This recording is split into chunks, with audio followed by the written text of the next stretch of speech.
and welcome back. It has been a long time coming, but we are back with the Coordinator Climb series here on Football Coach College Dynasty. If you watch my Colorado Rockies rebuild episode that went up Wednesday, you'll know why there was a long break. But just in case you only watched the series, hello. It has been about 3 weeks, depending on when this gets uploaded to YouTube, since the last episode in the Coordinator Climb series. And there's no one reason. It's a big combination of I spent 1 week very ill, and then the next had to travel away for about 6 or 7 days.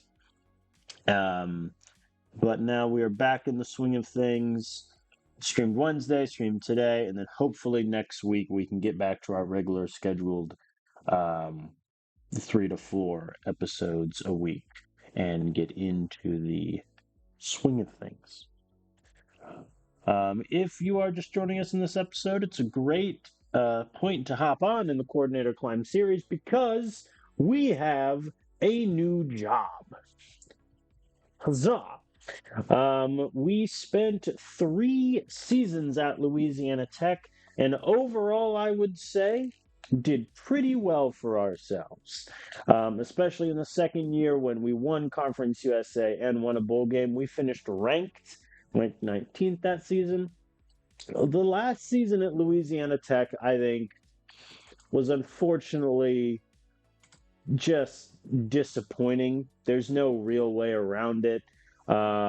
We were 7-0 to start the season and then lost to my former team, New Mexico State, blown out, beat FIU in a classic, and then lose to Old Dominion in not one, but 2 overtimes. A game which our kicker missed 2 field goals, either of which would have saved us the trouble of going to OT and then losing.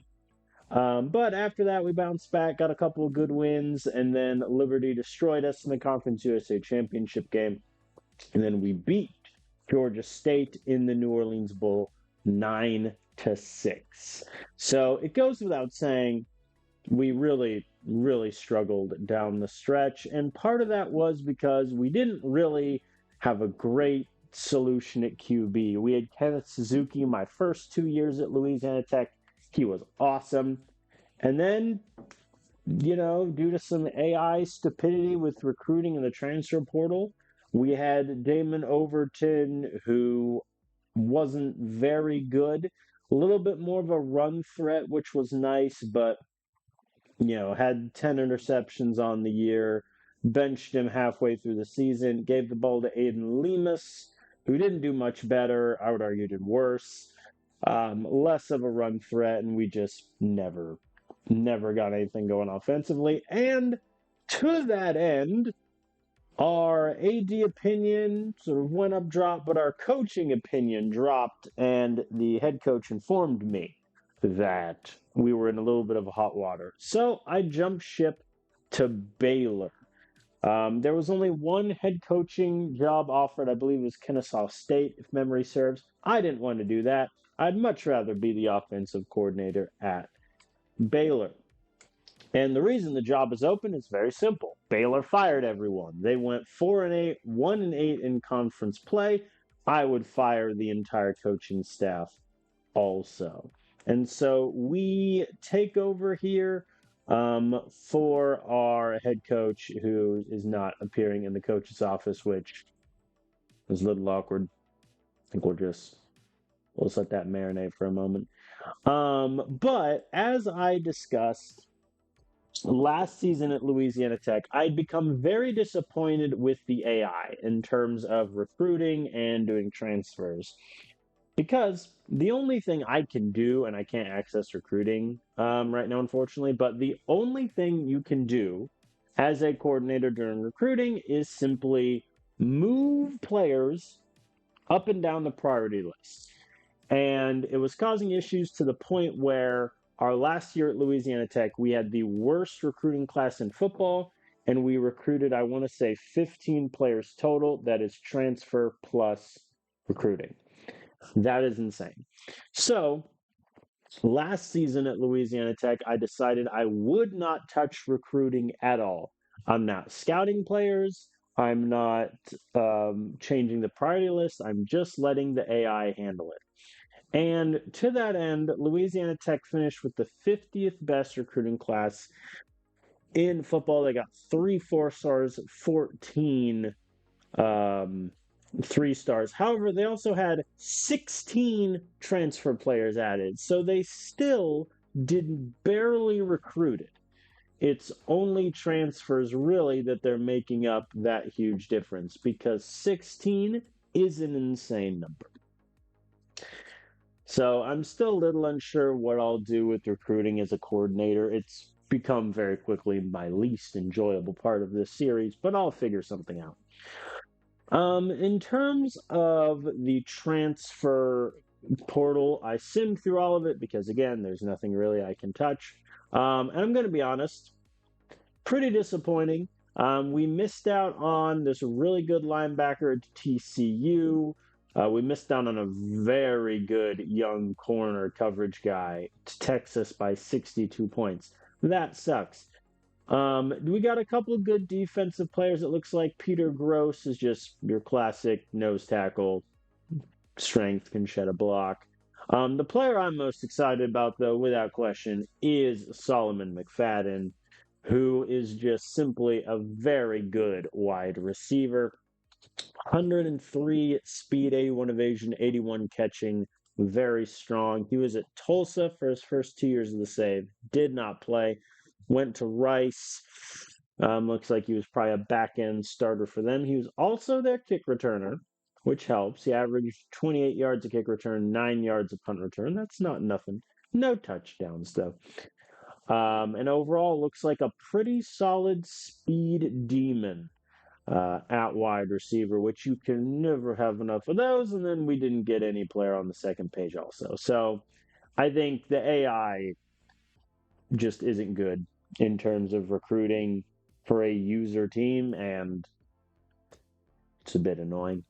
So this is Baylor's recruiting class. No 5 stars. We did get 4 4 stars, one of whom, Hayden Hanna, is a wide receiver who wants to be a star. So depending on how offseason gains go, he may be starting as a true freshman, maybe as like that fifth wide receiver spot. Solomon McFadden, who I mentioned before. Cameron Tahir, who I am going to redshirt. He has below 70 catching. He's not very athletic. He definitely needs to redshirt. Other than that, nothing really to write home about offensively. We did get a interesting running back, Omarion Hagar, from Texas. We barely beat Notre Dame for his signature. I don't know why Notre Dame was interested in him, but he's already got okay ball skills, athleticism needs to work. Chris Sexton is essentially a copy of him, just a slightly better catcher. So that is our recruiting class. We ended up, I believe, 55th in the country. Only 14 total players added. 14. Make that what you will. In terms of the Big 12, which Baylor is in, we are middle of the pack, 6 out of 12 in terms of our recruiting class. We're currently also at 75 scholarships, so we are 10 under the limit. Need I say more about how auto recruit works in this game? So Baylor lost prestige because they sucked. They went 4-8 last season. And it looks like all the money was spent on putting NIL back to 11 and then getting all of the facility levels up to where they are before. Earnings breakdown. Wow, Baylor missed out on nearly every single donor goal. Cool. So that's why we're not working with a lot of money here. Let's look at some booster updates. But hey, that is the downside of, good news is we got a Baylor job as offensive coordinator. Bad news is there's a reason the job was available because everyone got fired. And We have lost a diamond donor. 34-year-old John Hall, probably the son of an oil magnate, has decided he will look elsewhere. That leaves us with 2 diamonds and 3 gold. Realignment, not doing it. If you're new to any of my football coach college dynasty series, I'm using a custom database. This is how it has everything split by divisions for most conferences, the exception being the Pac-10, which does exist in this universe. So this is the Big 12, classic divisions, nothing too crazy. I think we're in, I would say, the more difficult division, especially with TCU, who's usually really good. UCF, I have found in this game, are a little overpowered. Um, so we'll see how it goes. So here's what the schedule is. Oh, good. We open. Okay, so we open against Bama, 1 home for 2 away. That is actually a perfectly fine deal. My fear is, though, that the AI will schedule Bama 3 times in 3 years instead of spacing it out, but whatever. We get Northwestern week 4. It should be said Northwestern is the same tier as us in terms of prestige, how far Baylor has fallen. And then New Mexico in week 10, and we're losing 5 million for that.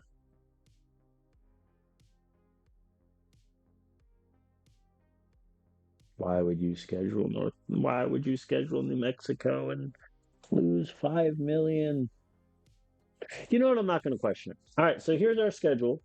We have 7 home games, 5 away, which normally I'd be okay with, but the problem is we only have 2 home games in our last 5, which means in terms of scheduling recruiting visits, our only options late are going to be New Mexico, who's going to be terrible, and we're not going to get a good benefit for beating them, or West Virginia.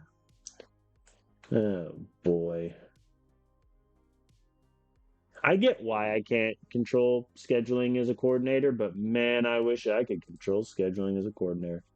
I mean, it's a pretty, Big 12 is pretty tough. Everyone is pretty much in that 4 to 7 prestige range, but yeah, this will be a toughie. Open it up home against Bama.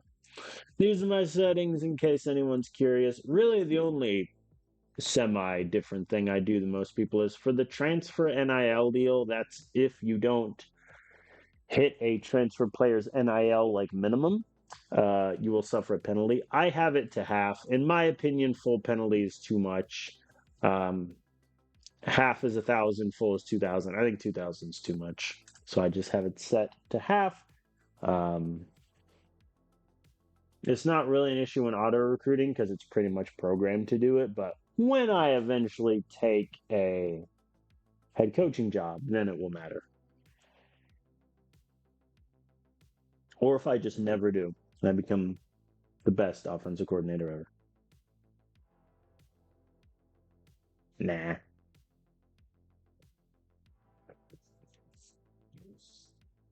All right, position changes.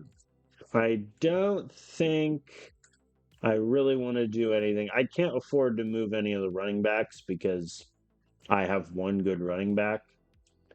So I wouldn't want to change that too much. Wide receivers, I think we're okay. The issue I'm going to run in is just Hayden Hanna wants to play as a true freshman. And objectively, there is no spot for him to play.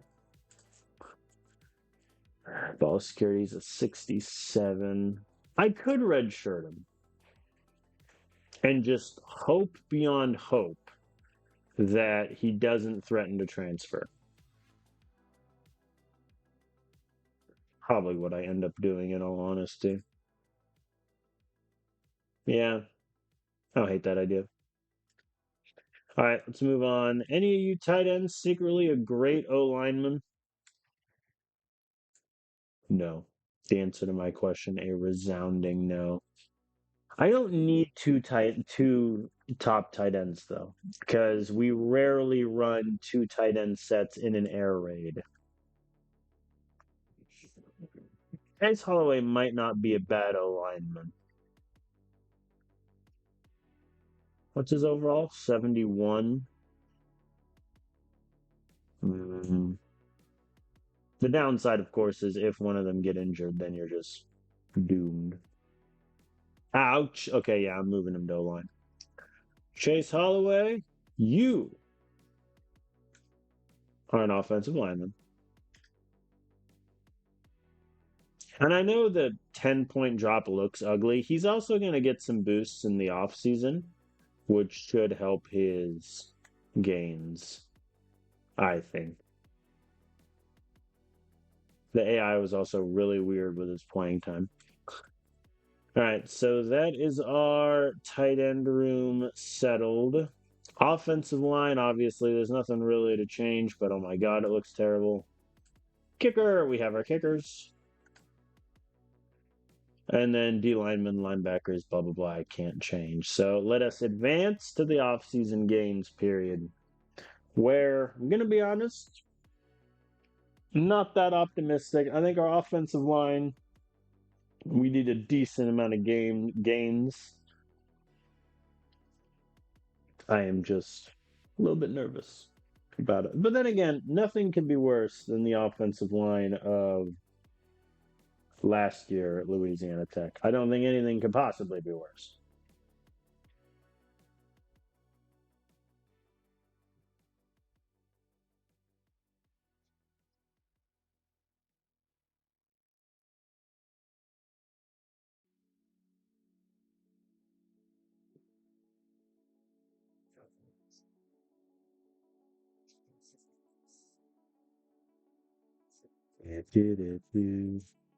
Oh boy.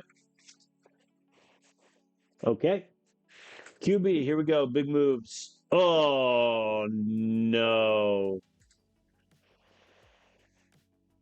What's the phrase? If you have two QBs, you have none. What if you have three?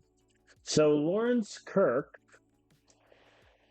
lost arm strength and IQ, but he became a little bit more of a runner. Trent Joyner got +1s on everything, became a little bit of a runner. Adonis Bean got the best passing boost, but his ball carrier vision got worse and he didn't get stronger at all. This is horrendous. I mean, obviously, Bean is not going to be the starter. So it's a question of Trent Joyner or Lawrence Kirk. And if it's Joyner, we're going to have him for a year and probably give the ball to Lawrence Kirk after that. Oh, that'll be something to look at. Running backs. I mean, it's not good. Not bad, but it's not good. Emerson's up by 3. Arrington goes up by 3, but his ball security doesn't move. His speed barely moves. Emerson got worse ball carrier vision. Barrett got worse ball carrier. His ball security is a 53. I feel like I should have moved him to wide receiver on principle. Henry might play because he has 80 catching, and that's not nothing in an air raid offense. Garrett Weaver ain't bad. He just doesn't have a lot of physicality. Copy and paste that with Gunnar Trotter and then the red shirts. So, I mean, yeah, honestly, it's going to be Emerson, Arrington, and Henry are going to get reps, and then Barrett is going to be buried in my depth chart. Like, he's probably going to be 6th. I didn't clock in the position changes that his ball security was a 53, or else I would have moved him. All right, wide receiver. Oh, boy. I mean, a +6 for Alonzo Shepard is really nice. No complaints there. Solomon McFadden, the transfer from Rice, his catching did not move. That's not great. Connor Grace, who I had to promise to stay. His speed got a big boost. His catching didn't improve. Do they just not work with catching in the wide receivers in the offseason? That's what I'm learning. Maddox Lincoln got better. 101 speed. Elliot Paul, who's probably not going to play that much. Never mind, Ricardo Manning didn't improve his catching either. He might play. Where's the... Okay, you want to play as a true freshman? You only give me a +1. Your catching doesn't move? Please. Yeah, I think I'm just going to redshirt the bottom three, especially because Shepard and McFadden, we know we're losing. Same with Maligan. So that's 3 of our top 7 right there. So I think redshirt him, and if they complain, then, well, we promise them more playing time and roll the dice. Tight end. Bowie, much better catcher. Didn't get more athletic, which is annoying. All right. Blue Sidekick ain't bad as a backup. O-line. Chase Holloway, who I moved to O-line, got +10 pass block, +7 strength. Yeah, I think he'll do nicely. Very good from the O-line. I mean, this is beautiful. 5s, multiple 6s. Drake Newman goes up 8. That's very, very good. A lot of the depth guys also, the freshmen, +8 for Quinn Fernandez. I'm liking the O-line a lot more, which is good because we're not that old at the position. I mean, Holloway, I just made O-lineman.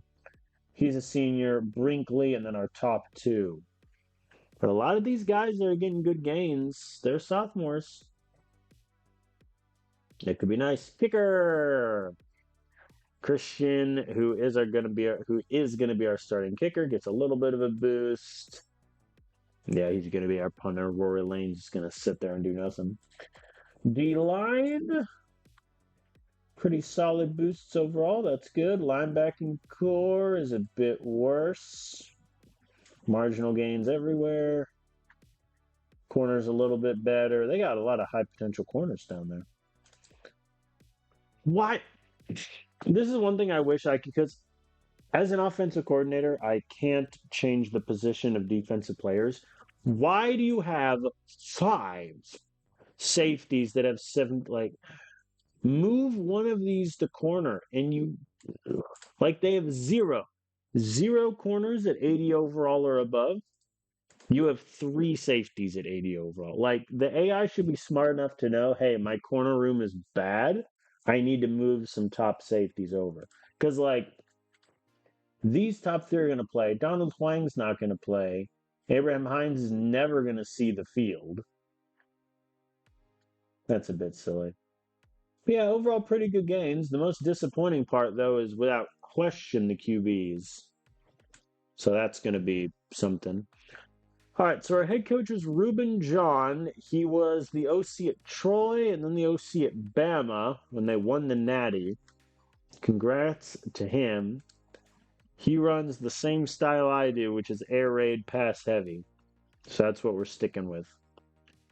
I see no reason why we wouldn't let us advance to the preseason in the spring.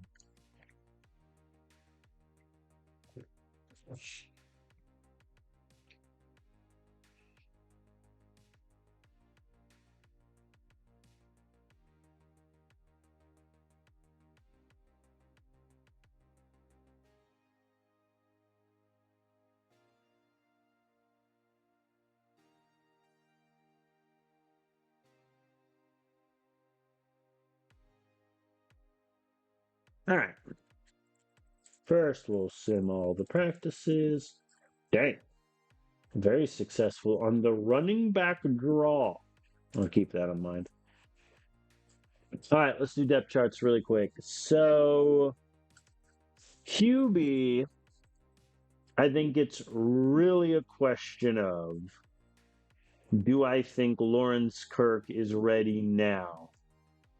Which the answer is not really, but I don't like the other alternative of Trent Joyner. Like, Lawrence Kirk has a cannon. Problem is, though, when he started at Baylor last year, he was objectively bad. Like, 56% completion is worse than the two starting QBs I had last year at LA Tech. He threw more picks and touchdowns. He also got sacked 40 times, which is honestly tragic. How much was he made in NA? He got 5.3 million from OSU at the start of the game. That's hilarious. I mean, like his accuracy barely improved. His arm strength and IQ got worse, and you're telling me he's going to throw less interceptions and be more accurate? That's a tough sell, I'm going to be honest. Whereas Trent Joyner, who's been a backup every year at Baylor, he's never gotten the football. He could maybe do the job. I think I'm going to lead with Lawrence Kirk. However, it's going to be a short-ish leash, especially with the expectations from the AD in Big 12 play. I might hand the ball to Joyner. All right, running back. So, first things first, we are going to redshirt Hager and Sexton, and then Braxton Barrett is going to be sixth running back. If he ever sees the field, something has gone horribly wrong. Top running backs, I think it's Emerson, then Arrington. And I like, so that's the thing, I like Boston Henry for his catching ability. 80 catching, 67 route running ain't bad. Weaver just can't really catch, and he's not athletic. I think I'm going to go Henry as our third running back. And even then, the reason I'm doing that is in the air raid, the third running back is rarely ever going to play. So I would rather have a receiving back there to come out on pass plays. The other issue is we don't really have a big bruising power back. So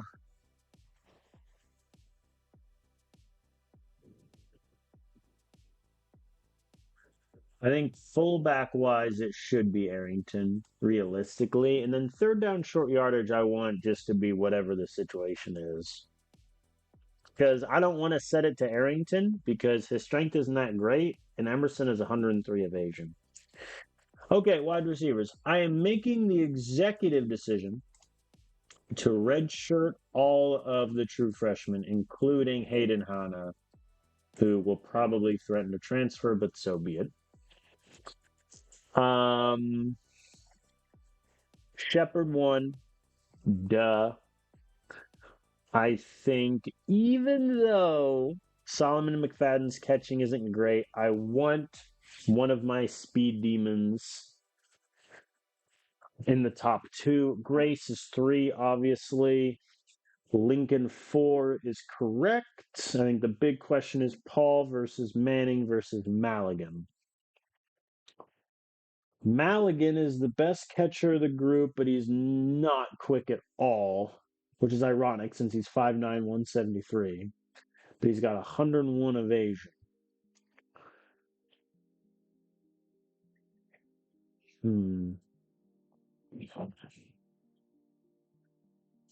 67 route running is also really tough.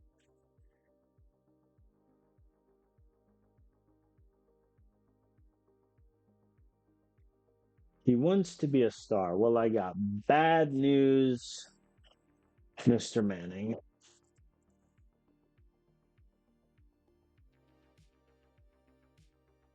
Maligan's never played either, which is kind of sad. I think Paul is definitely 5. I think I'll take the speed. And then yeah, I think it's Manning and then Maligan. We'll see. Tight end. We're only going 2 tight end sets. The true freshman will redshirt. In all honesty, we'll rarely play 2 tight ends in the air raid, so that'll be fine. Okay, O-line. This is where things will get a bit tricky. So 8 O-linemen is what I roll with. And we prioritize pass block over nothing else. So that means I want Newman 4. 63 pass block is hideous. but he's also my fourth strongest O lineman total.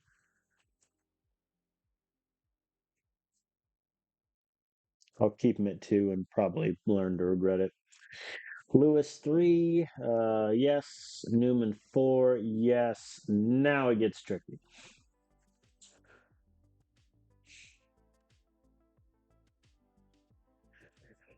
I think I'll do.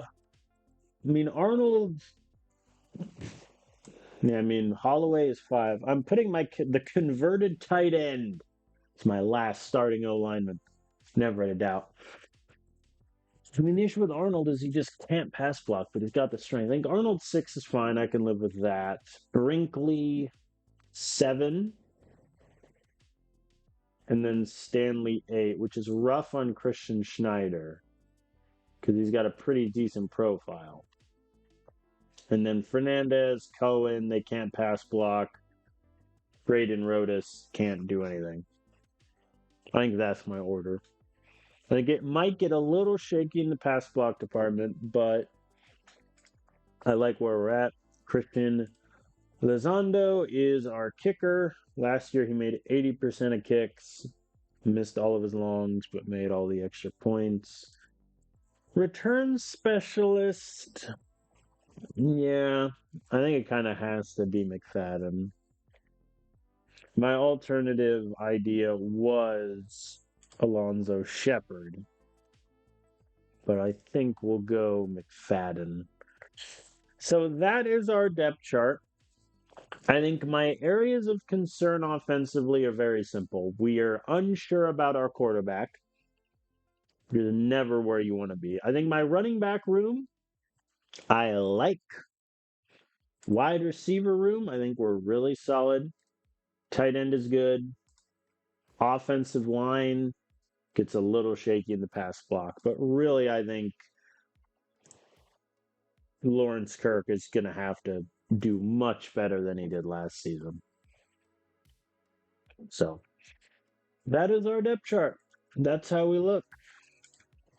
I like it a lot. All right, and then recruiting, as I said, I am not touching recruiting. I am letting the AI handle all of it. I am not doing anything. I also have realized that I have it set to Out of the Park Baseball 26 on Twitch. Whoops. There we go.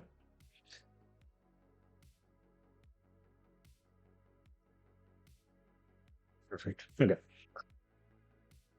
All right. So recruiting, I'm not touching, but let me just get a little idea of what we're looking at. We're going after a 5-star Texas kid.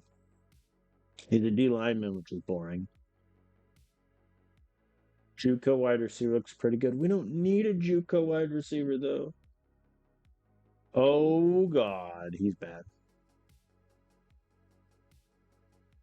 I'm scared.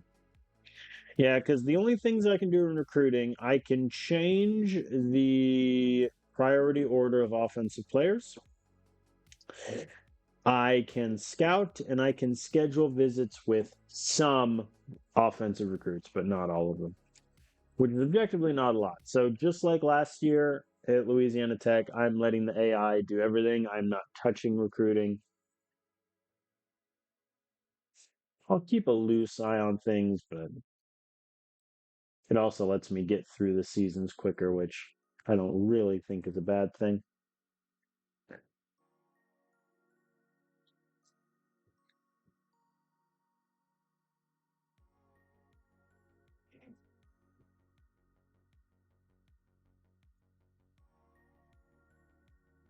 All right.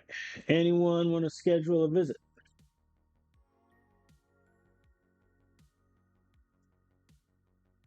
No.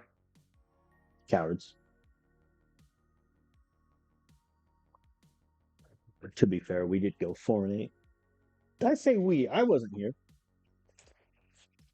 I was not a part of that specific Bear team. 9. Oh boy. Oh boy. Our defense is getting torched on the play action. It's fine. Probably not. And nobody wants to. Ooh. All right, the AI is scheduling. Why wouldn't you schedule week 1? Thank you, AI. Week 13. Oh, good. Yeah, it's annoying that I can't, like, schedule all offensive players. I think that's a layup in terms of getting the coordinator something to do. Like, I can cancel a visit and move it, but I refuse. All right, let's get to preseason expectation. With any luck, it'll be 6, 7 wins.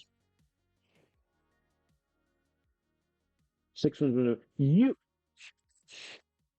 For those who don't know, in my first couple years at Louisiana Tech, this was essentially the goal to have like 400 some odd yards of offense in conference play.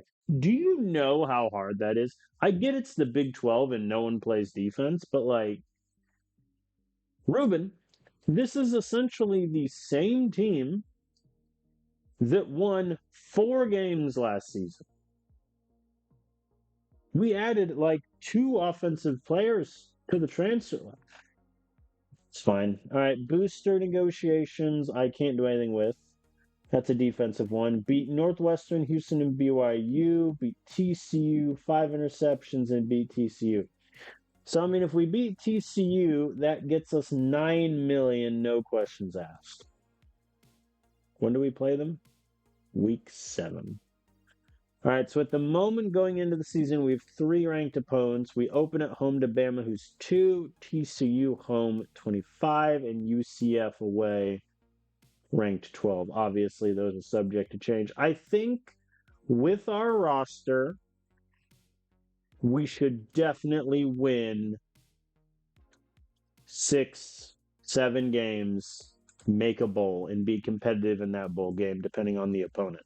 What worries me is our defense in terms of talent isn't great, 57th in the country, and we kind of have a question mark at QB. So there could be a lot of situations like when we ran into last year where we have one too many 3-and-outs in the game and just falls apart on us. Well, we'll see. All right. Bama. I'm scared. Anybody want to schedule with the old offensive coordinator? Nope. All right. So, here we are. We're what, 37-ish minutes in? When's our bye? That might be a bit ambitious. I think we'll see how time's looking after the Northwestern game. But we open against Bama. I'm going to be honest. If we win this game, national championship or bust. I am, however, slightly terrified. Let's look at Bama's roster. 7th offensive talent, 2nd defensive.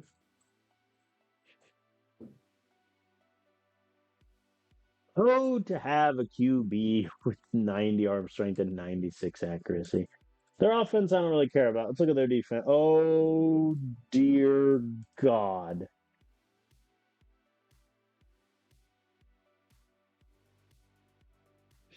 Yeah, this is going to be a quick pass kind of game. They have a 90 overall, 84, 81, 80. By comparison, they're the worst linebacker core in the league when you look at their D-line room. Good God. 111 tackling, 107 block shed, 119 strength, 95 block shed. Corners, oh yeah, they're awesome. He's a sophomore, kids. True sophomore Braden Stevens, 113 man, 114 speed. Yeah. You know what? I take it back. If we score 3 touchdowns, we're winning the national championship. Yeah, I think it has to be quick passing. No shot. We're able to throw a lot of deep balls with how good the D line are and how good the corners are. 11 and a half? Really? Feels like an easy prediction. The AI only scheduled 1 player this week against Bama. Fair enough. Well, without further ado, everyone, let us begin. Alabama won the toss and deferred. Bold of you to give me the chance to score. Slot out, send it. 12-yard pass. We're winning it all. Every time we do good against this god tier Bama front seven, I'm going to be celebrating. Yeah, 0-yard rush and then a QB scramble that gets 0 yards. That's how I imagine this game would go. Well, 4th and 1. I mean, I would say we're going to go for it, but I know how good their D line is. You know what? Screw it. Goal line run, halfback dive, send it. Yeah. Yeah. And then a pick. Thank you, defense. Returned 84 yards to the Bama 8. That'll do. Hitches gets me to the 2, and James Arrington gets the first touchdown of the year. Let the record show at one point we were beating Bama. 3 and out. Okay. Okay, the fake screen wheel worked. Although they threw it to the screen. He threw it to the fake part of that, but fair. We're just going to burn some clock, and Emerson's going to go backwards, and we're just going to live with it. There we go. Kirk scrambles for a first down. A little bit of RPO. 3rd and 3. I'm going to pass it. Normally, I would run it and then run it again on 4th down if we get closer, but I don't think we'll get closer if I run it. Henry Bowie over the middle. Thank you. Arrington 10-yard rush. That was ambitious. 3rd and 6. Another first down conversion. Ricardo Manning gets us to the 11. Yeah, the run game isn't quite there. 3rd and 2. I'm going to run it. 4th and 2 from the 3. I am going to do something I rarely do, and I'm going to kick the closest field goal you can get. Because they have the best D-line in the country. I don't know if a halfback dive is going to get it. And I would much rather guarantee, essentially, we go up by 10 and get it. Another interception. Are we doing this, people? Are we doing this? I mean, I just had an 8.5-minute drive ending a field goal. Like, could we? Could we do it, folks? There we go. We convert the 2nd and 4. Very good. Let's run it. There we go. Arrington gets me 3, and then he goes backwards. 3rd and 11. They won't expect the slants. They did. Christian.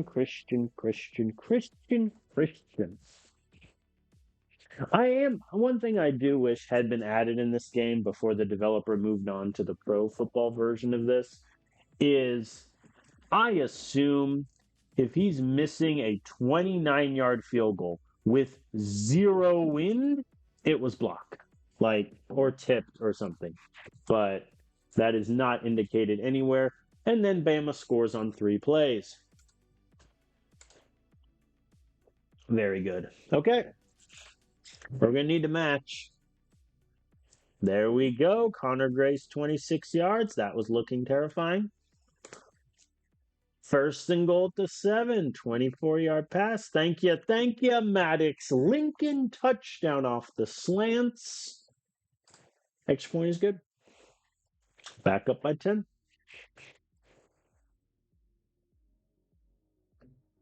I think this is going to turn into a shootout now.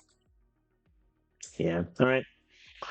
I mean, we're going up tempo because they get the ball to start the second half, so we cannot afford to get no points here.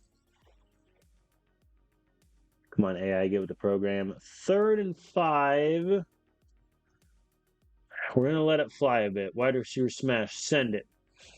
Picked. Lawrence. And a 55-yard touchdown pass on the next play. Well, everyone, Bama has arrived. Just in case anyone was wondering where they were, I found them. They were hiding all along.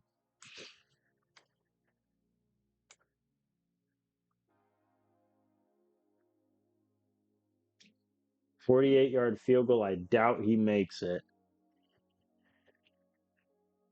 We have one timeout. I'm going to surprise him with a handoff. There we go. 11-yard rush. Field goal. It's good.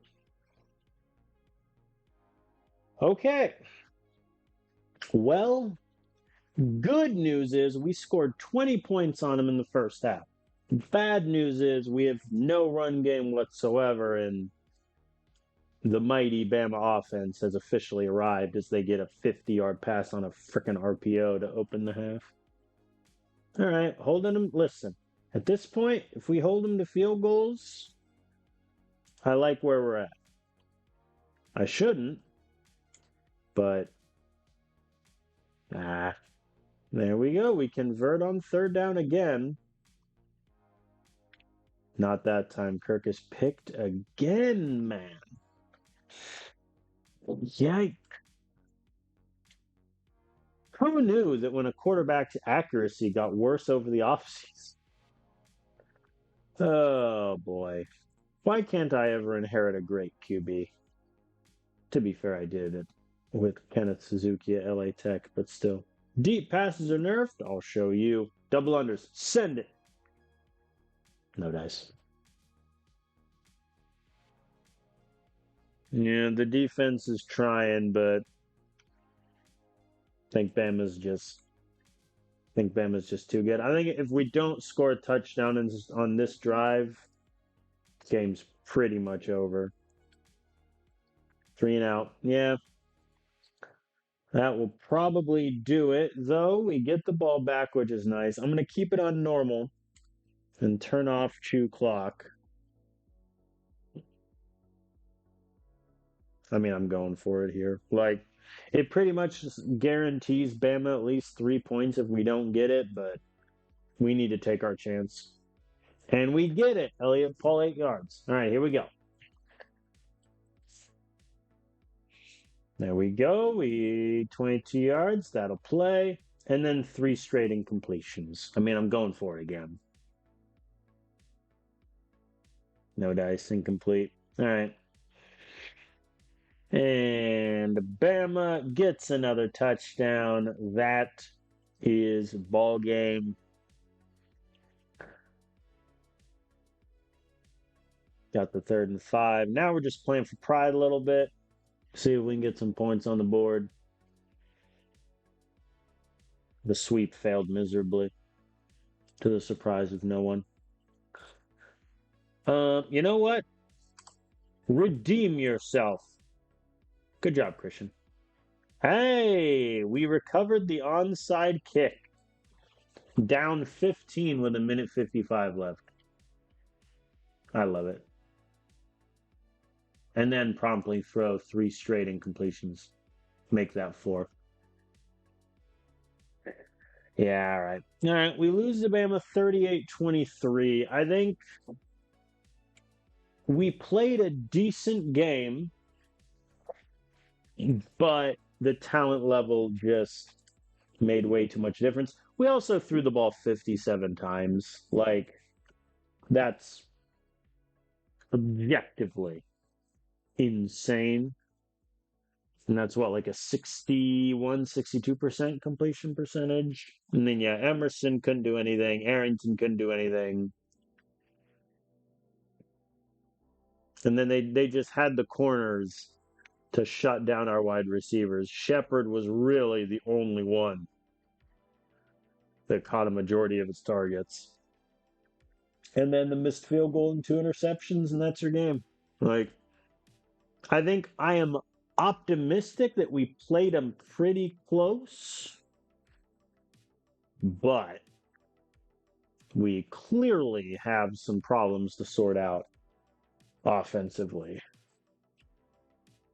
I didn't think that went too poorly.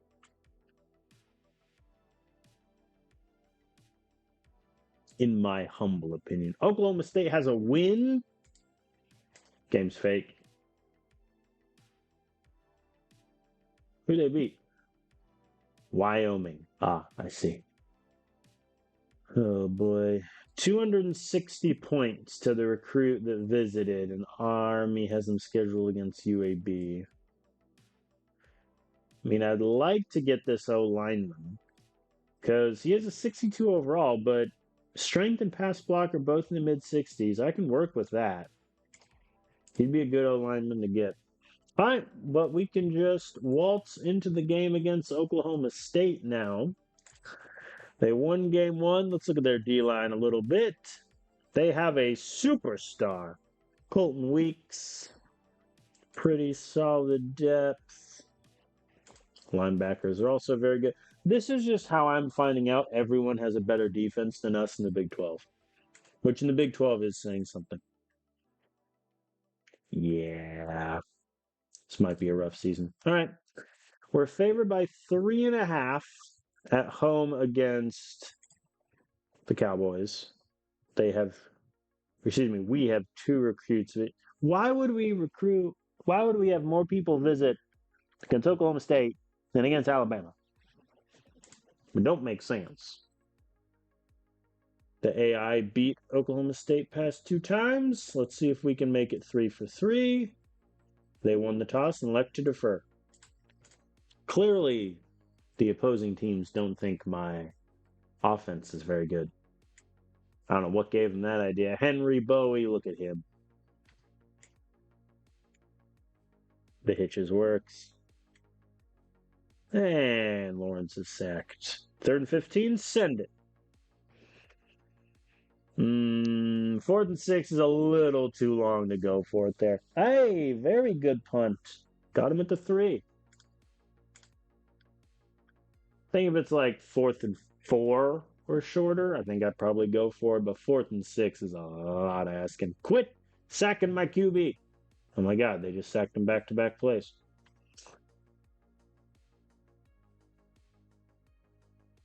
There we go. Defense gets another stop. I think short passes are going to be the name of the game today. 0-yard gain on a scramble. Yep. Sure. 4th and 3. Yeah, now I'll go for it. There we go. Henry Bowie, 6-yard reception. Look at Lawrence Kirk involving the tight ends more than any Louisiana Tech QB ever did. Good run there.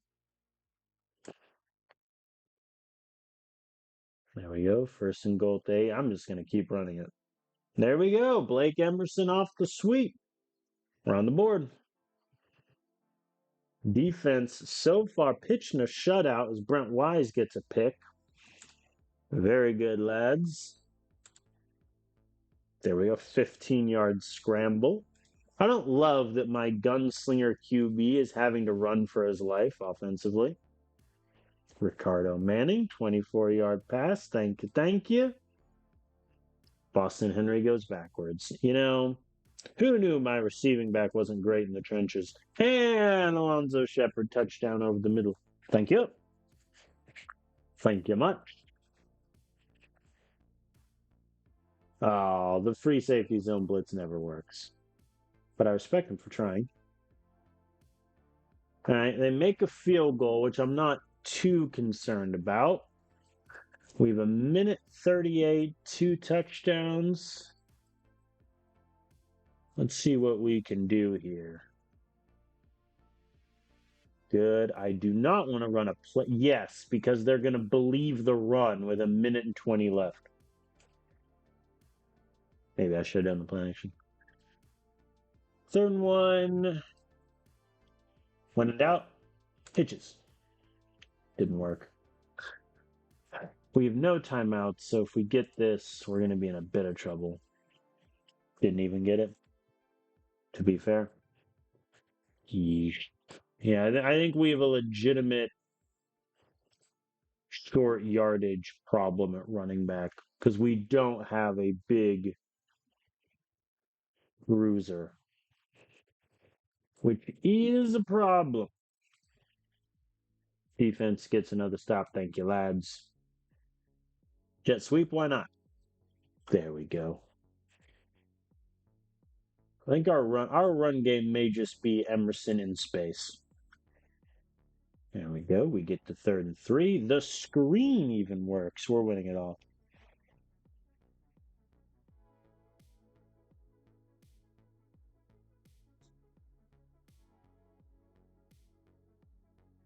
There we go. 1st and 10 in the red zone.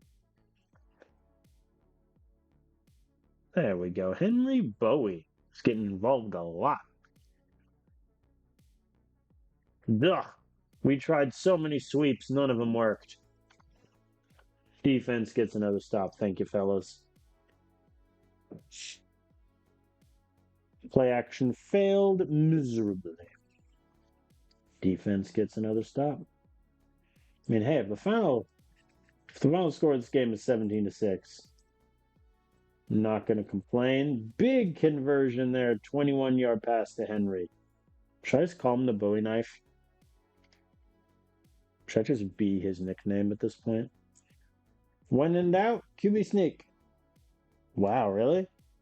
Jeez, we so desperately.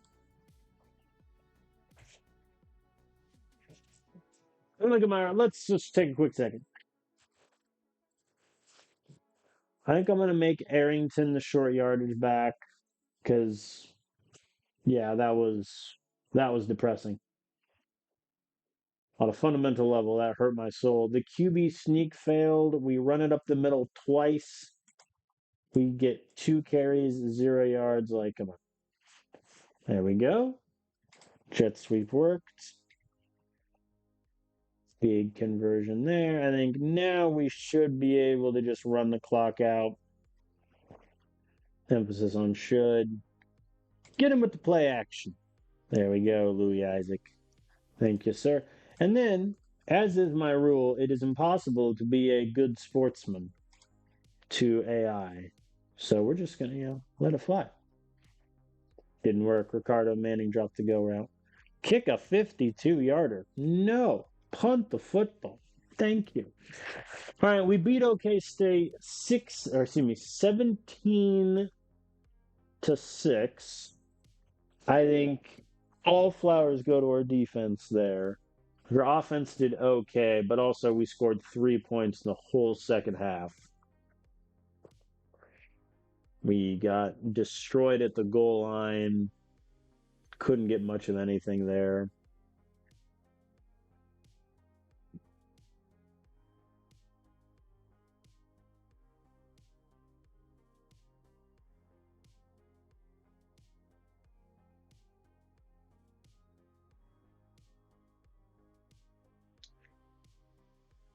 Yeah.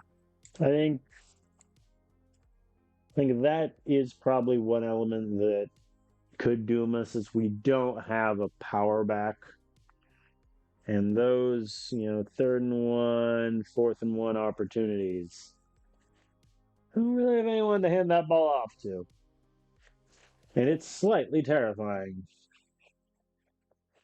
All right, official visits, 390 for the D lineman and the terrible tight end.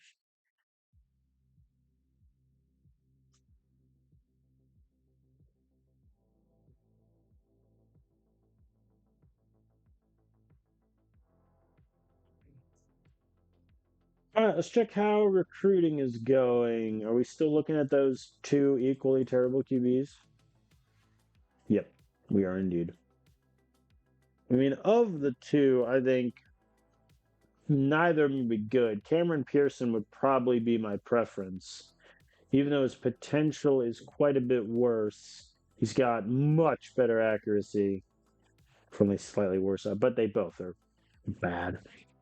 I think that's also the argument for playing Lawrence Kirk over Trent Joyner. Is if Kirk does well, then we're feeling good about our QB situation for 3 seasons. The downside, of course, if he sucks, then we're in, deep trouble. But hey, we're 1-1. Who do we got? Iowa State. They beat Boise State in the opener and then got destroyed by Houston 31-3. Oh God. I'm scared now. Oh no, their quarterback room. Oh no. Oh no. Oh no. I would almost play Carson Esposito. Like, no shot you're playing Jasper Lloyd or Axel Everett, but Esposito at least gets you a guy with accuracy and arm strength. Huff doesn't get you either. I'd almost play the true freshman. Let it ride. Anyway, D line, man, they're looking okay. Linebacking room, they're not as great, but they have a dude injured, which is rough. Cornerback room is good.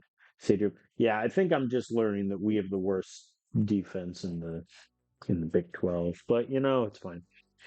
All right, so we're away at Ames, still favored by 6. They have 4 recruits visiting. We'll see how we do. I think my expectation for this game is an easy win as Iowa State elects to receive. And they went for it at midfield. I love that. I love when the AI is aggressive on 4th and short situations when like the field position makes sense. Because at that point, you're in Baylor's side of things. You're one probably first down away from field goal range at least. Might as well go for it. I like that. I like seeing an aggressive AI. Not in real life, though. I want to burn all AI to the ground. First and goal to 7. Run it. All right, here we go. Second and goal to 2. Arrington only gets 1. We're going to try again. Man. Like, it's just, we have no power backs. We could just simply be a team that doesn't do halfback dives, goal line dives. Solomon McFadden, 100-yard kickoff return for a touchdown.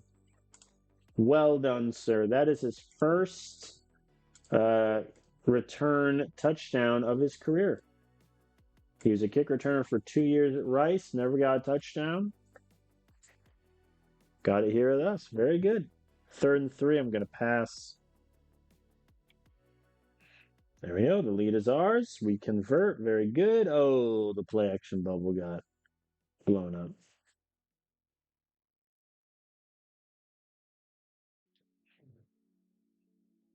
Slants gets close. The other slants gets us the first. Thank you. Oh, boy.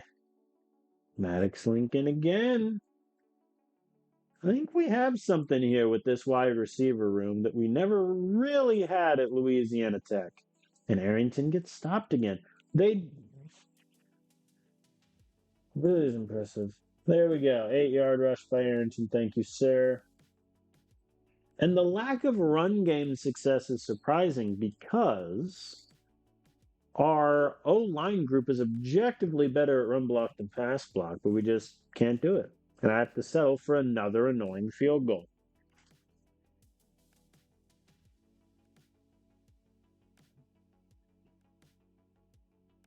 Why would you abandon goal line defense? It worked on first down. You go to a cover 2.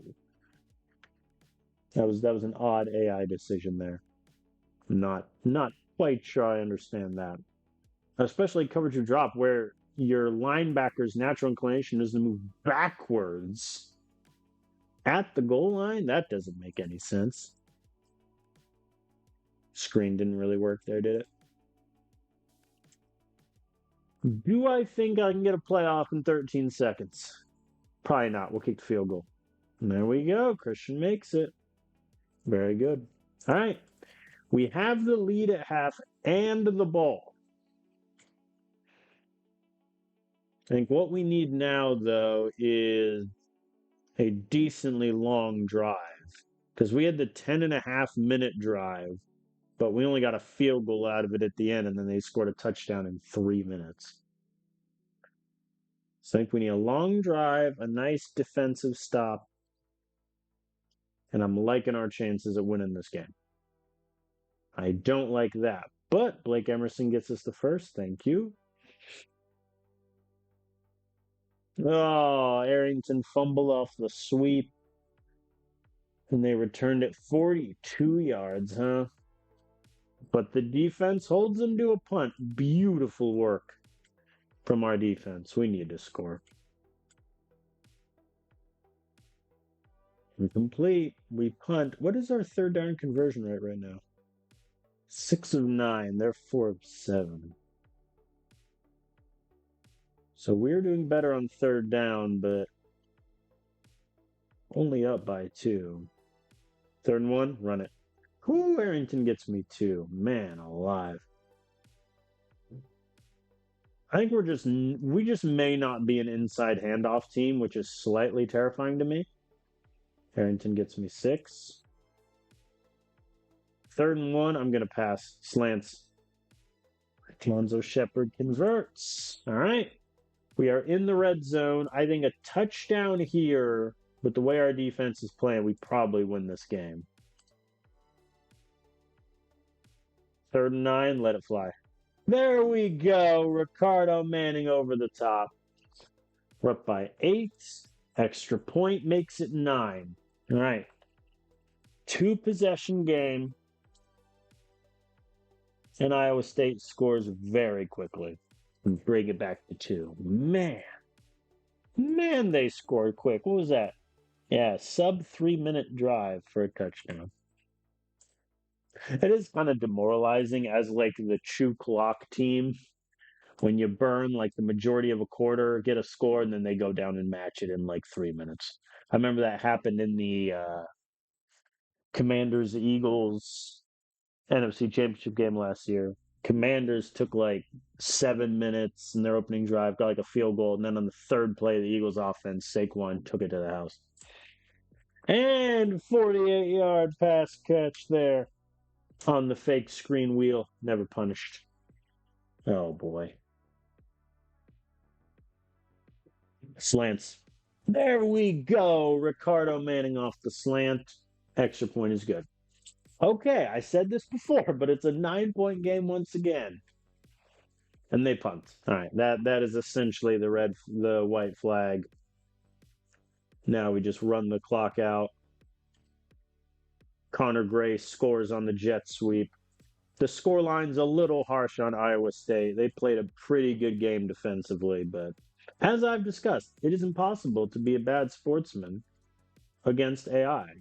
So when in doubt, just keep running the football. Timeout, please. Field goal, please. Thank you. All right, we beat Iowa State 40-21. I think a very harsh scoreline for them. I mean, this was a 2-point game with 5 minutes left. Then you look up at the end and we win by 19.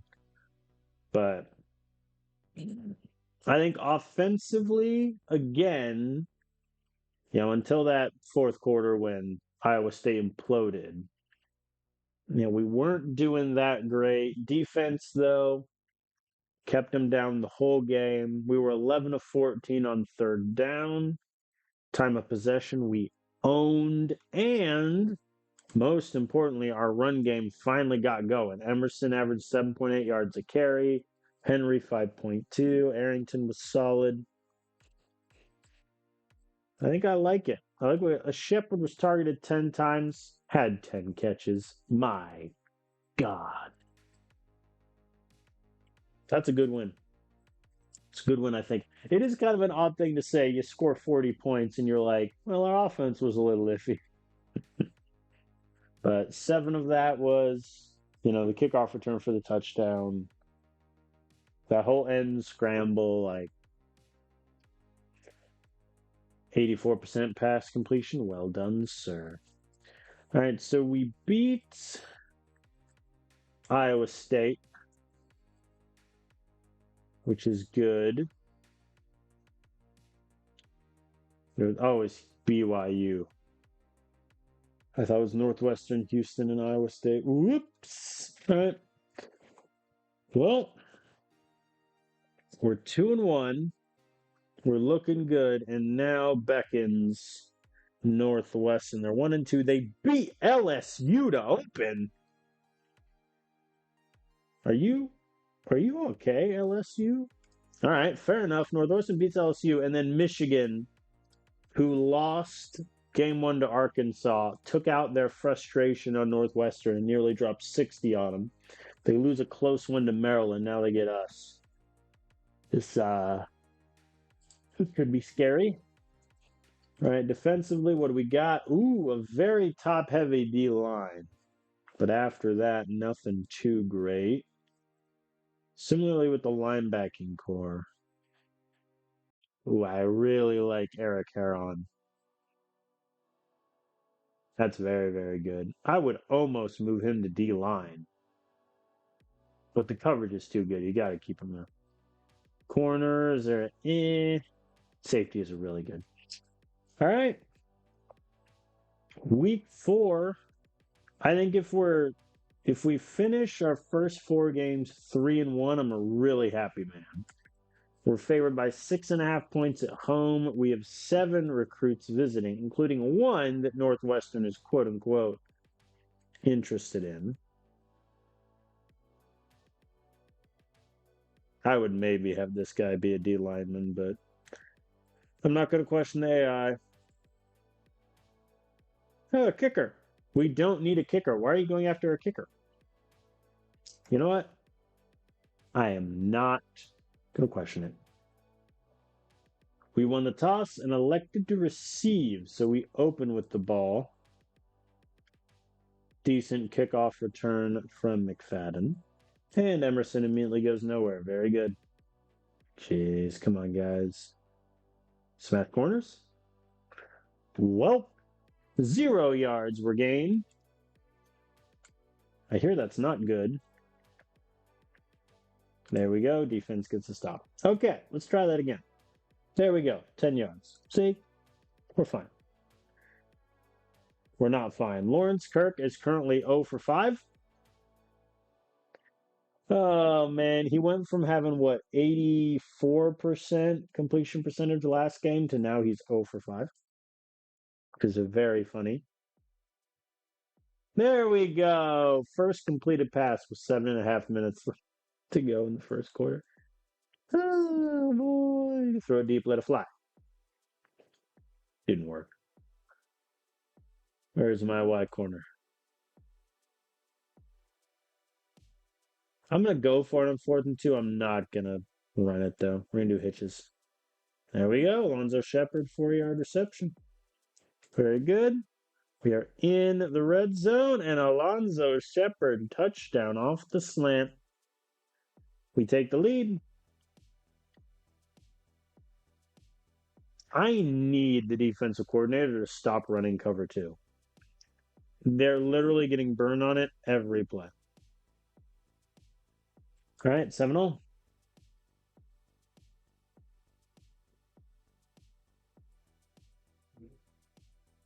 The RPO bubble screen worked. We're so back.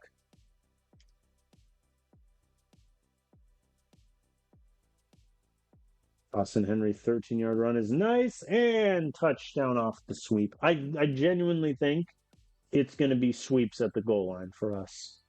Like, it's not going to be inside handoffs or sneaks. It's going to be sweeps. I mean, this is a rough field position, but Northwestern gets the ball to start the second half. So if we can, get to the 40, I think it's kind of worth trying, but we're not going to have a lot of time. There we go. 12-yard pass. That helps in Northwestern territory at the 25, and still a timeout left, folks. First and goal at the 9, and Connor Grace with the touchdown. That, kids, is why you always go for it, because you never know what happens. Defense gets a stop. Okay. I really like what we're doing offensively. Obviously, our QB starting 0 for 5 is grim, but since then, he's 20 of 23.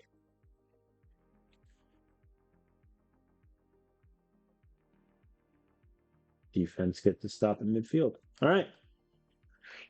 Let's burn some clock.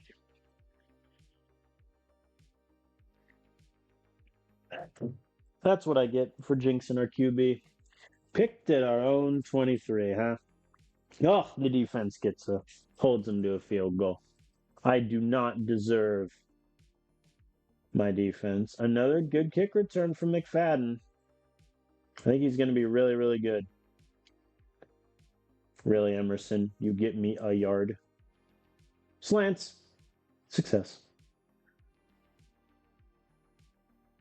There we go.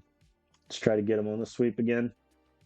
There we go. 12 yards from Henry. I think that's just going to be Boston Henry's role. Sweep him in next week. Oh, Arrington went backwards. Touchdown from McFadden. I am going to go for 2. Simply because I feel like we're going to win this game no matter what, and I want to test some plays. Hitches works. All right. I say that, and then the AI runs cover 2 zone every time and just gets torched.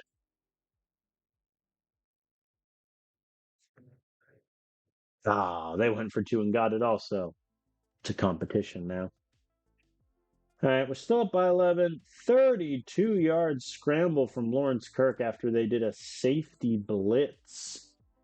Fair enough, and Alonzo Shepard over the middle. Very nice. I went for 1 there instead of 2. What's the point? All right, we're going to run it a bit. There we go. Nice. All right, backups are in offensively. And Trent Joyner with his first ever touchdown pass in a Baylor uniform to Elliott Paul. Very good. Defense gets a stop. Let's get the backups, some handoffs here. Never mind, Henry backwards. All right. Well, we crushed Northwestern 43-18. I think I'm really happy with our offense. I think that's the first time I can say I'm happy with complete game on offense. Very good to finish the game. Also, backups were able to get in for the first time this season. I'm still a little worried about Emerson. He hasn't quite gotten it going like Arrington has or Henry has, but that is what it is. Shepard was targeted 13 times. I think Lawrence has a clear favorite there. Bowie having no catches is rough. But hey, we're 3-1. I will take that. And our only loss is to Bama, who I assume is still ranked in the top 3. Let me take a look. Once the wheel. Oh, we lost the D lineman to a major injury. That hurts. Oh, yeah. Yeah. Okay. So let's see. We lost to Bama by 15. They beat Ole Miss by 30, Oklahoma by 6, and Georgia Tech by 48. As far as I'm concerned, we played them close. Also, Florida is 0-4 right now. Maybe that job becomes open. Could be. We'll see. I mean, I don't really want to jump ship already from Baylor, but if a good head coaching job opens, I think Baylor's a good enough school where I wouldn't want to go be an offensive coordinator at, say, like a top Big Ten or top SEC school. I think I'd want a head coaching job. That would be my thing. All right. Now we have Houston. This is the game that terrifies me. Also, remember when I said at the beginning of the stream that we're in the tougher division in the Big 12? Of the 6 teams sitting here, 2 of them are 4-0, and 3 of them are 3-1. Oh boy. All right. That's going to be certainly something to say the least.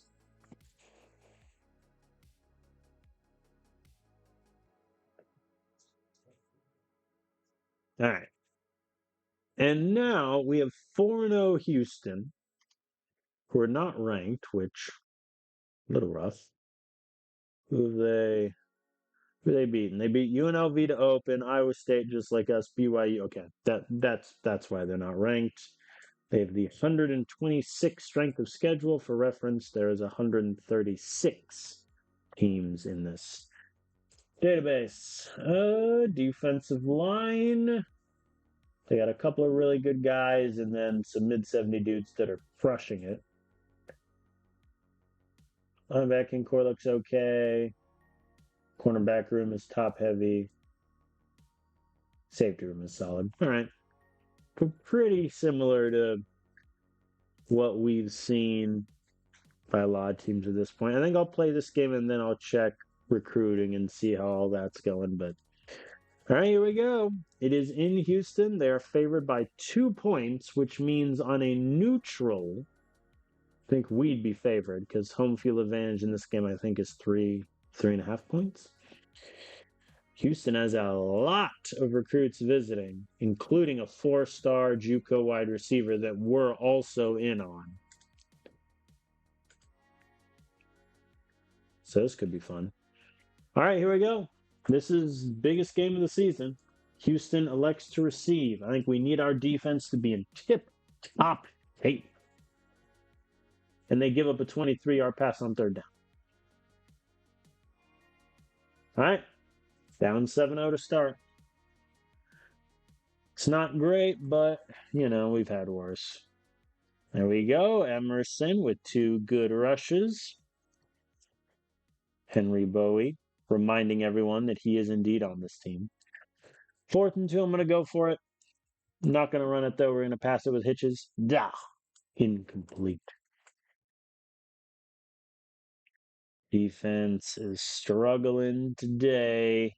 They hold them to a field goal, though. All right.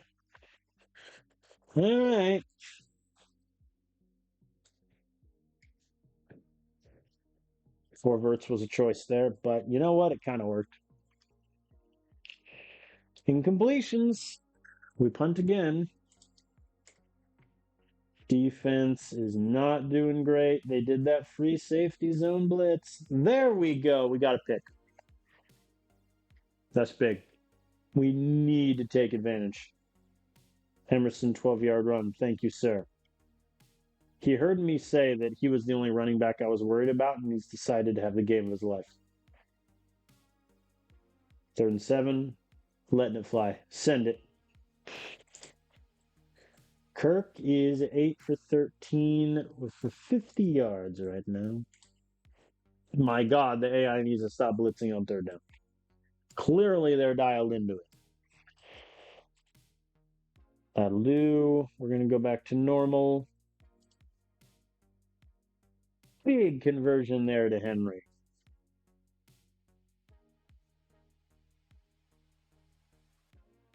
So I'm trying to beat him deep, and we just can't do it. Sacked and incomplete. Field goal is good. All right. Hopefully they won't score. They're going to score. I can just feel it coming. Wow. So instead of kicking, that would have been 45-yard field goal, they take multiple shots in the end zone, the last of which is intercepted. Okay. I got no complaints there. We start with the ball to start the second half, which is huge. Big 3rd down conversion there. Thank you, Maddox. But we punt all the same. Big stop from the defense. Thank you, thank you. Scrambles for a 0-yard gain. And there we go. Man, we're having so many 3rd and longs that we're just scraping by here, man. We're 5 of 10. They're 9 of 14. 1st and 10. You're not ready for the jet sweep. Okay, they were. They were, in fact, dialed in. We punt again, man. There we go. Defense forces a fumble. We are in Houston's red zone. We have to score a touchdown. There we go. 2nd and 4. 3rd and 4, I'm going to pass. If we don't get it, I'm going for it. There we go. 1st and goal at the 1. QB sneak. Thank you, Lawrence. Extra point is good. Tie ball game. And defense gets another stop. We're in business. 8-yard sack. You know what? We are less in business than we were before, but Alonzo Shepard gets us the first. Thank you, sir. We convert to 3rd and 1. Very good. Get the 3rd and 2. And then Alonzo Shepard again. Touchdown over the middle. Uh-oh. They're going for it on 4th and 2, and they get it. 3rd and 8. They don't get it. They settle for a field goal. Okay. Okay. First things first. Sweep. Success. And then Kirk is sacked on 3rd and 9. Oh, boy. There we go. Big sack on 3rd and 3. 4th and 8. Houston goes for it. Duh, they got it. 3rd and 1. They don't get it. 4th and 4. They get it. And they get the touchdown with 27 seconds left. Man. All right, here we go. 27 seconds, 3 timeouts. Let's party.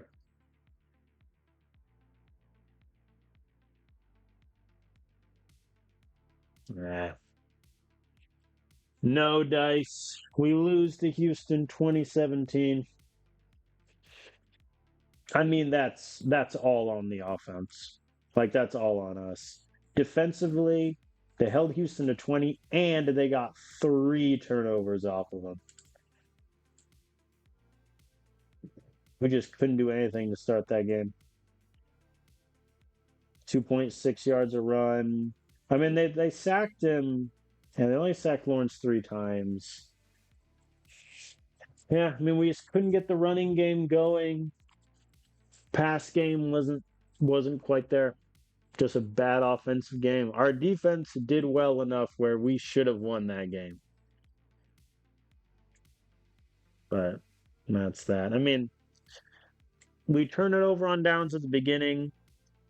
Maybe you just punt in that situation, play it safe, but I think going for it was wise. And then this drive just sucked. Especially because in 4 plays, we burned 2.5 minutes. So if we get a first down there, we're burning so much time off the clock, Houston won't have anything to do with it. But after the big run, incomplete, 1-yard pass, sacked on 3rd down, that's it. That's it. And then on the final drive, Houston converts a 3rd and 4. They convert a 4th and 8. And then again a 4th and 4. And that's that. Disappointing. That's a disappointing loss, which, to be fair, we have a good football team. Because going into this year, I mean, I inherited a team that went 4 and 8 and was one of the worst teams in the Big 12. To be disappointed at losing to Houston, who's one of the better teams in the Big 12, I think that's a win. Texas A&M had negative 28 opposing rushing yards against Mizzou. My God, let's look at that box score. Mizzou. Oh, that's how. They sacked their guy 9 times. Oh, Missouri. Oh, boy. Hey, that job might be open. That's disappointing. It's a disappointing loss. And that also means we will not get the second Diamond Donor goal because we lost to Houston because that's an and, not an or. It looks like the defensive interceptions we've already gotten. We are on pace to get the first Dimer goal. But even then, the first Diamond goal is $1.3 million. That's nothing. Chump change, man. So that is something. All right, so now we're 5 weeks into the season. I think let's take stock of pretty much everything. First, recruiting. In terms of points ahead, very good. We're ahead on 21 recruits right now, including a 4-star tight end who, let's be blunt here, isn't very good. But we are ahead on a 4-star tight end. 5-star D lineman we're still ahead on. And we have the second visit, and it's against. Oh, we need to beat TCU. We so need to beat TCU. We're ahead on the QB I don't like. JUCO wide receiver, that's pretty good. Honestly, I might redshirt him his first JUCO year, which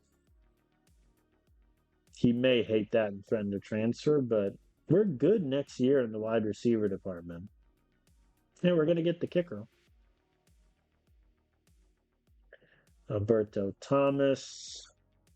Yeah, this is a pretty good. I would move him to corner in a heartbeat, but it sucks that I won't be able to do that as an offensive coordinator. All right, so recruiting is looking okay. Let's look at stats really quick. So, 5 games in, I think I like Lawrence Kirk. I'm not quite sold on him as QB of the future, but I think I like him enough to keep him in the starting job. 68% accuracy is really good, especially where it was last year. The yards per average, I'd like to get that a little bit up, but I like him. I think my biggest surprise with a negative connotation is how bad the running back room has been. I think especially. I think Emerson has had a couple of really big runs, which is why his numbers are so high. Arrington just hasn't done well this season. Boston Henry, I think, is a situational running back. I think that, that's another reason why we're throwing it a lot more times than we'd like to be. Wide receivers, I mean, I'm over the moon. I got Alonzo Shepard, 40 catches already, 372 yards, 4 touchdowns. Every other contributing receiver has a touchdown or more, doing really well. And that's why I don't think we need the JUCO guy. Like, we're losing Shepard and McFadden, sure. But I mean, I'm playing a redshirt freshman decent snaps. Same with Ricardo Manning. Like, I don't know if a JUCO guy is what we need. Tight end, I think Bowie's doing pretty good. It is interesting that he had 8 carries to the first 2 games, and then he's had 3 over the next 3. So that is something to look into. All right, let's do a deep dive on offensive line. Who's allowing all the sacks? Answer: Lewis. Yeah, everybody else is just 1 or 2.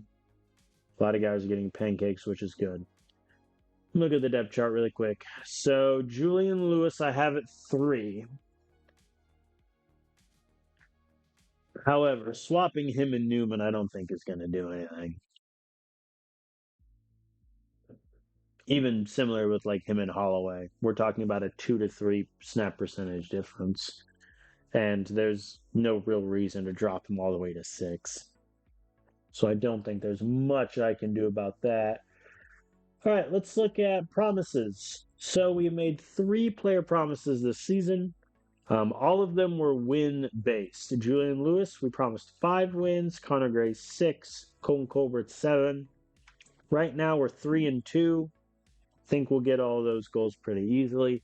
We have 1 draft risk player, a junior D lineman, but he's leaning towards school. Okay, let's look at transfers. So Rory Lane wants to transfer. That's kind of a problem because he was going to be our kicker of the future. We'll see. Christian Snyder leaving. I don't love, but I'm kind of fine with. Oh, look, all the safeties want to leave, or rather, the good depth safety. River Reed wants to leave. That's honestly fine. Adonis Bean. Yeah, I think Adonis Bean leaving is fine because we're going with Lawrence Kirk. I think if we were going with Joyner, maybe we need Bean more, but nah. I think if Lawrence Kirk does well enough, he's our starting QB for the next 3 years anyway. And then Barrett and Weaver. Barrett, I want you so far off this team, it's not even funny. I wish I could cut you midseason. Weaver wanting to transfer isn't nothing. But do I really want to give him reps over Henry? Furthermore, do I even think it will matter? Not really.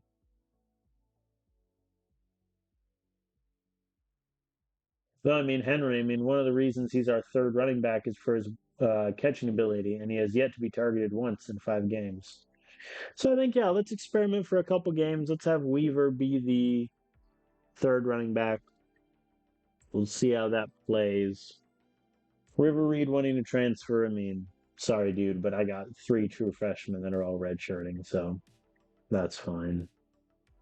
And then Christian Snyder wants to go. Tyler, he has allowed a sack, but he also has 3 pancakes. I'm losing a decent amount of O linemen.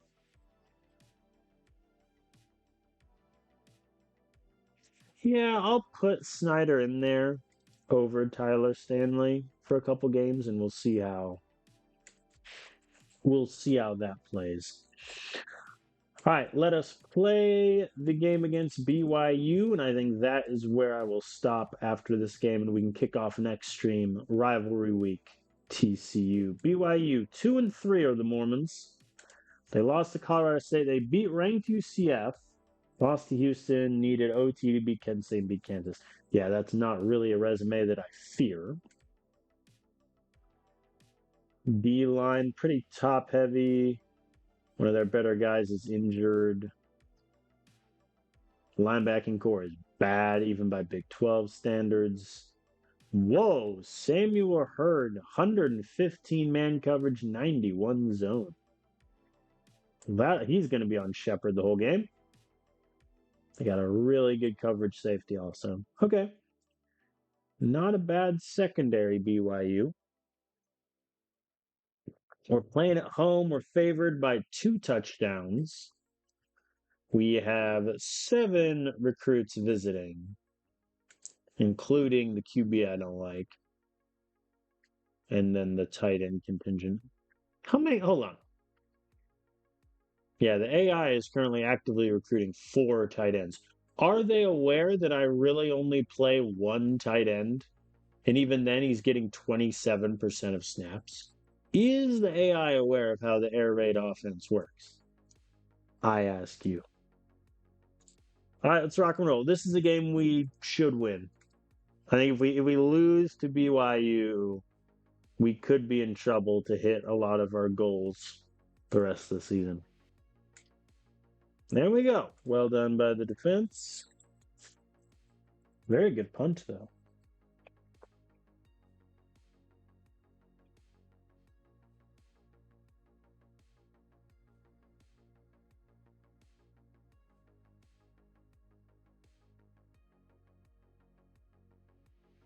RPO to open. 5 yards. There we go. The tight end has been involved. 23-yard pass. That'll do. Lawrence Kirk is scrambling. We're letting it fly all over the field. There we go. We're in the red zone.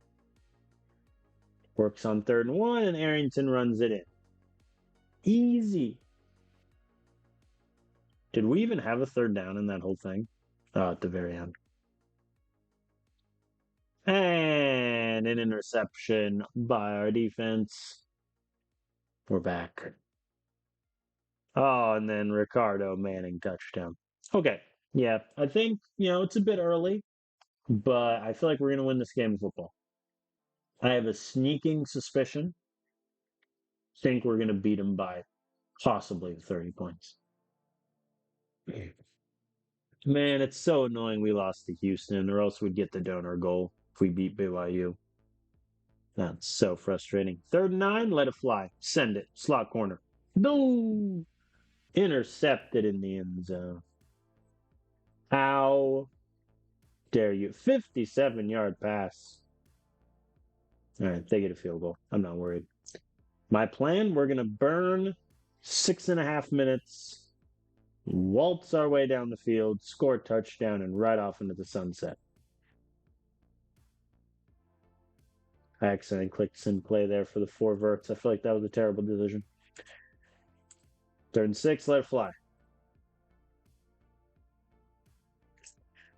I don't think he makes the 50-yard field goal, so I'm going to punt.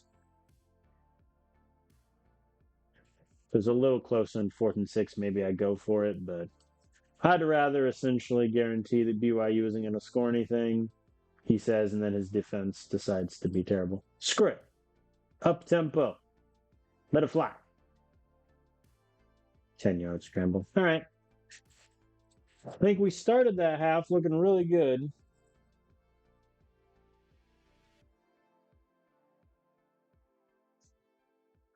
We are, however, looking very poor to end the half there. 21-yard pass to Elliott Paul. That'll do. Man.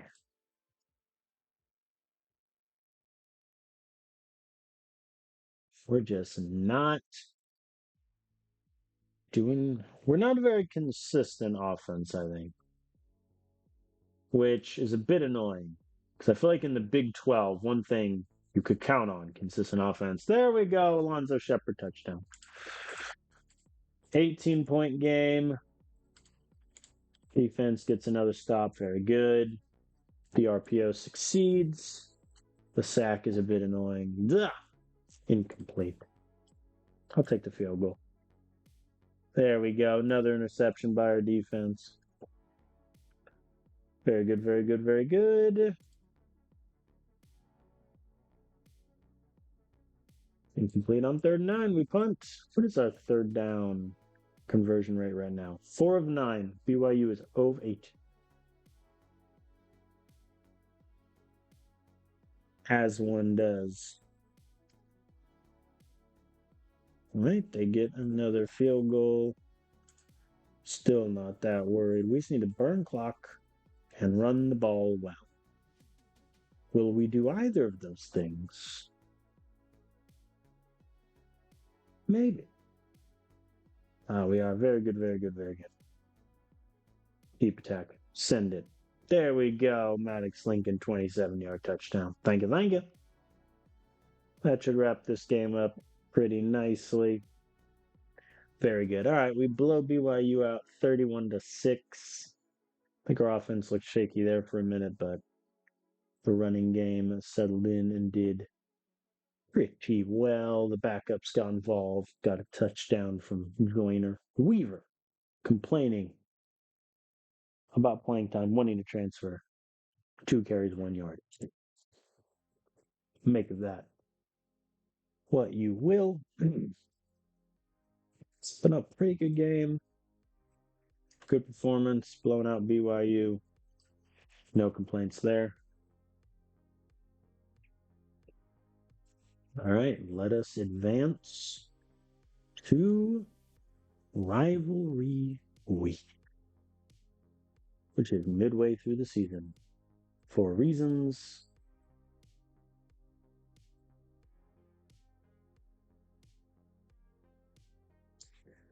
and injuries, always good. 4 fumbles, oh boy. All right, we got the win. Looks like recruiting visits went well, which is good. TCU is currently ranked 11th. So that is going to be certainly a very fun game of football. Looks like this division is doing really well right now. We got a 6-0, 5-1, and 3 4-2s. I think if we beat TCU, we're ranked, which is very exciting. I'm annoyed we lost to Houston because that loss robbed us of $5 million. So we're going to just let that marinate. But rivalry week against TCU, it's going to be good. I think if we win that game, we're going to get, $9 million from boosters. We're going to be ranked. Looking very nice heading into the second half of the season. But that is it for this episode, everyone. Thank you so very much for tuning in. We'll be back next week where we'll finish off this season and maybe have some head coaching availabilities if we do something really special in the Big 12. So thank you all for watching, and I will see you next time.